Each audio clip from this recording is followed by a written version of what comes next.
తాకట్టులో ఉన్న బంగారాన్ని విడిపించి ఆ రోజు ఆన్లైన్ రేటుకే మేము కొంటాం. Sharma gold company.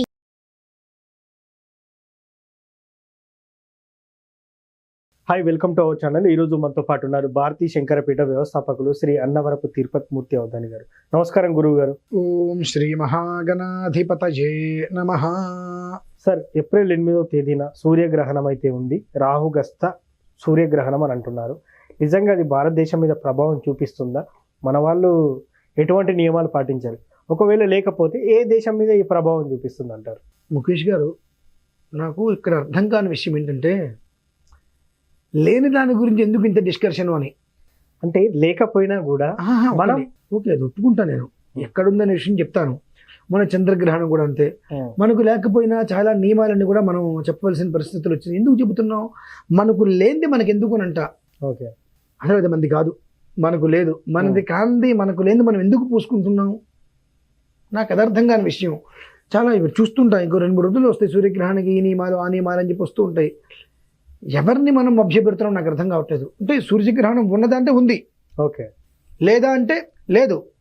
అంటే మన భారతదేశానికి లేదు, అమెరికా ఆసియా అటువైపు వాళ్ళకి ఉంది. మనకు లేనప్పుడు మనం దాని గురించి ఆలోచించాల్సిన అవసరం లేదు. First of all 2. కానీ దీని యొక్క ప్రభావం కొన్ని దేశాలు చూస్తాయి. భారతదేశం మినహాయించి మిగిలిన దేశాలు అయితే దారుణాలే చూస్తాయి. అంటే రక్తపాతాలు, జలపాతాలు, అది ఎట్లయినా అనుకోండి, దారుణాలు చూస్తాయి. అంటే ఒక భారత యుద్ధం అనేటువంటిది ఏ రకంగా జరిగిందో అటువంటిది అయితే మనం చూస్తామండి. అదేంటంటే ఎవరిని భయపెట్టట్లా. వ్యాస భగవానుడు అన్న మాట ఇది. కురుక్షేత్ర రణరంగం జరగడానికి ముందు 15 రోజులలో 2 గ్రహణాలు రావడం. చంద్రగ్రహణం, ఇప్పుడు సూర్యగ్రహణం. సూర్య చంద్రగ్రహణం రావడం వేరు, ఓకే.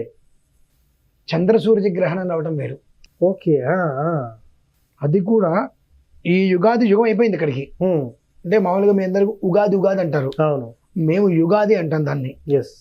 అంటే మళ్ళీ ఇది మనం చూడం కదా, కాబట్టి మేము యుగాది దీనికి ప్రారంభంగా అంటుంటాం. ఈ యుగం అయిపోయింది కదా.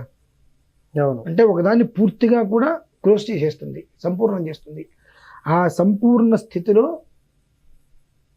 ముందు చంద్రగ్రహణం శుక్లపక్షంలో, తర్వాత కృష్ణపక్షం సూర్యగ్రహణం ఈ రావటం అనేటువంటిది కొన్ని దేశాలు ఈ కృష్ణపక్షంలో ఉండేటువంటి చీకటిని చూస్తారండి. అమావాస్య చీకటిని దారుణంగా చూస్తారు. ఆయన అన్నారు, నేను ఇంతకాలంలో 15 రోజుల వ్యవధిలో చంద్ర సూర్య గ్రహణాలు నేనైతే ఇంతవరకు చూడలేదు. దాని యొక్క ప్రభావం అనేటువంటిది చాలా అంటే విపత్కర పరిస్థితులు అయితే నాకు కనిపిస్తున్నాయని చెప్పి వ్యాస మహర్షి అన్నారండి. ఈ భారత యుద్ధం జరగడానికి కొన్ని రోజుల ముందు అటువంటిదైతే మనం ఒక రకమైన యుద్ధ వాతావరణ, యుద్ధ ప్రతిపాదికనైతే మనం ఖచ్చితంగా దేశాంతరాలలో మనం చూస్తాం. అది విదేశాలకి అటువైపు ఉంది. మన ఆ విషయంలో ఈశ్వరుడి అనుగ్రహం వల్ల మన భారతదేశం అదృష్టం చేసుకుంది. ఓకే, కాబట్టి మనం ఎలాంటి కంగారు పడవలసిన అవసరం లేదు. కాకపోతే మనకి సంబంధించినటువంటి వ్యక్తులు అన్ని రకాల దేశాలలో ఉన్నారు కాబట్టి అక్కడున్న వాళ్ళు ఎవరికి కూడా ఎలాంటి ఇబ్బందులు కలగద్దని మనం కోరుకుందాం. ఓకే. అంటే నా వాళ్ళకి ఇబ్బంది కలగద్దు, బయట వాళ్ళకి ఎవరికి ఇబ్బంది కలిగిన నష్టం లేదనుకుంటే నష్టం అని ఎవరికైనా ఒకటే. అంటే గుడ్డి కన్నా మెల్లొత్తమం కాబట్టి జరిగేటువంటి దాన్ని అంత జరగకుండా కొంచెంలో తప్పిపోయి పెను ప్రమాదం రాకుండా ఉండాలని మాత్రం మనం కోరుకోవడంలో తప్పులేదండి. అంటే మనం స్వార్థంతో కూడుకున్న మనస్తత్వాలు అయితే కనుక నేను బాగుండాలని కోరుకుంటాము. అవును. స్వార్థం లేదు అనుకుంటే అందరూ బాగుంటే అందరితో పాటు మనం కూడా బాగుంటామని కోరుకుంటే కనీసం ఒక స్థాయిలో అది తప్పే అవకాశం ఉంటుంది. కానీ బహువిధంగా మాత్రం ప్రమాదాలు విదేశాలకైతే గట్టిగానే ఉన్నాయండి, అందులో ఎలాంటి సందేహము లేదు. ఆ ఒక్క విషయంలో ఏ రకంగానో భగవంతుడు మన దేశానికి మాత్రం అభ్యుదయాన్ని ఇచ్చాడు. ఆ ఒక్క విషయంలోనే. మిగిలిన ఉగాది నుంచి వచ్చేటువంటిది వేరు. అయ్యో అది అసలు మనం విధానం వేరు. కానీ ఈ సూర్యగ్రహణానికి మాత్రం మన భారతదేశంలో ఎలాంటి రకమైనటువంటి అశోచ నియమాలు లేవు. గర్భవతులు ఇలా ఉండాలి, వాళ్ళు ఇలా ఉండాలి, వీళ్ళు ఇలా ఉండాలి అనేటువంటిది లేదు. గ్రహణం ఎక్కడైనా గ్రహణమే, గర్భిణీలు ఇక్కడ కొంచెం జాగ్రత్తగా ఉండాలి అన్నట్టు నేను విన్నాను. మరి లేదని చెప్తాను. ఇప్పుడు నీరు అనేటువంటిది ఎప్పుడూ కూడా పల్లాన్ని చూస్తుంది, పల్లం. నిప్పు అనేటువంటిది ఎప్పుడూ కూడా పైకే చూస్తుంది. అవును. ఈ ఒక్క అమెరికా అనేటువంటిది మనకన్నా కిందకున్నాయి, ఎస్, మనకన్నా కిందకుంది ఆ దేశం. అమెరికా, ఆస్ట్రేలియా, ఆసియా ఇటువంటివి, ఆస్ట్రేలియా కాదు అమెరికా, ఆసియా ఇటువంటివి కిందకున్నాయి. ఇప్పుడు నీరు అనేటువంటిది కిందకు వస్తుంటే మీరు ఎంత పైకి పోసినా నీరు అనేటువంటిది కిందకే వస్తుంది. కాబట్టి ఆ ప్రభావం అనేటువంటిది అటే ఉంది. అసలు మనం దాని గురించి ఎలాంటి నియమాలు అవసరం లేదు. కొంతమందికి ఏవో వాటి పేరు ఏమంటారంటే సెంటిమెంట్లు ఉంటాయి. ఆ ఉన్నప్పుడు వాళ్ళు మనం కాదనం. అని ఇదేదో ఉంది చేయకపోతే మనకేదో అనర్థం జరుగుతుంది అనేటువంటి మాట మాత్రం పచ్చి అబద్ధం. అనర్థం జరుగుతుందనే ఉద్దేశంలో ఎలాంటి నియమాలు అవసరం లేదు.